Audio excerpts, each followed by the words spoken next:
ప్రధానంగా 10 సంవత్సరాలలో గత ప్రభుత్వం ఒకే ఒక టీచర్ నోటిఫికేషన్ ఇచ్చి అందులో వాళ్ళు చేపట్టిన నియామకాలు 7,857 టీచర్ల నియామకం.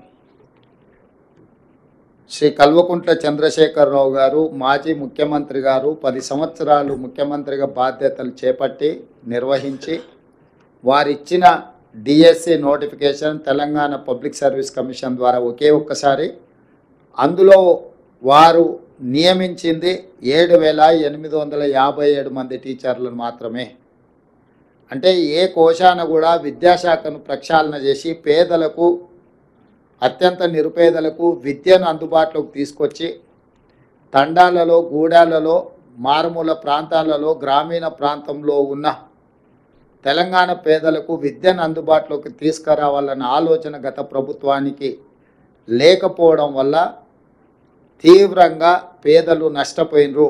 అందుకే మా ప్రభుత్వం అధికారంలోకి వచ్చిన ఎంబడే ఫిబ్రవరిలో నోటిఫికేషన్ ఇచ్చి గతంలో తక్కువ నోటిఫికేషన్ ఇస్తే కూడా వాటన్నిటిని పెంచి పెద్ద ఎత్తున ఉద్యోగ నియామకాలను చేపట్టాలి. ముఖ్యంగా విద్యాశాఖలో చేపట్టడం ద్వారా విద్య మీద రాష్ట్ర ప్రభుత్వం పెడుతున్న పెట్టుబడి ఖర్చు కాదు, ఇది ఒక పెట్టుబడి భవిష్యత్తు నిర్మాణానికి ప్రయోజనకారిగా మారుతుంది. తెలంగాణ రాష్ట్ర పునర్నిర్మాణంలో తెలంగాణ ప్రజల్ని భాగస్వాములు చేయాలన్న ఆలోచనతోటి ఈ నోటిఫికేషన్ ఇచ్చి అతి తక్కువ సమయంలో పరీక్షల నిర్వహణ నుంచి పరీక్షల ఫలితాలు ఇవ్వడానికి 55 రోజులు మాత్రమే తీసుకున్నాము.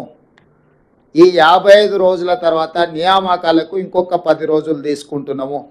మొత్తంగా 10 నెలల లోపలనే మా ప్రభుత్వం వచ్చిన తర్వాత 65 రోజుల్లో 11,062 టీచర్ల నియామకాలను చేపట్టడానికి మా ప్రభుత్వము పూర్తిగా కృషి చేసింది. ఇది తెలంగాణ నిరుపేదల పట్ల మాకున్న చిత్తశుద్ధి. కాబట్టి ఈరోజు ఈ పరీక్షల నిర్వహణ ఈ పరీక్షల ఫలితాల వల్ల గ్రామీణ ప్రాంతాలలో విద్యకు దూరం అవుతున్న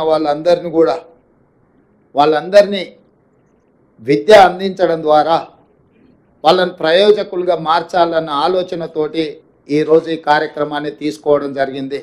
నేను మళ్ళీ ఒకసారి చెప్తున్నాను, ప్రజాపాలన ఇందిరమ్మ రాజ్యం వచ్చిన తర్వాత టీచర్ల నియామకాలకు అత్యంత ప్రాధాన్యతనిచ్చి 10 నెలలు తిరిగే లోపలనే 11,062 మంది టీచర్లను నియమించడం ద్వారా తెలంగాణ పేద ప్రజలకు విద్యను అందుబాటులోకి తీసుకురావాలన్న మా ఆలోచన, మా కృషి, మా అధికారులు చేసిన నిరంతర శ్రమ ఈ సందర్భంగా మనం గుర్తించి అభినందించాలి.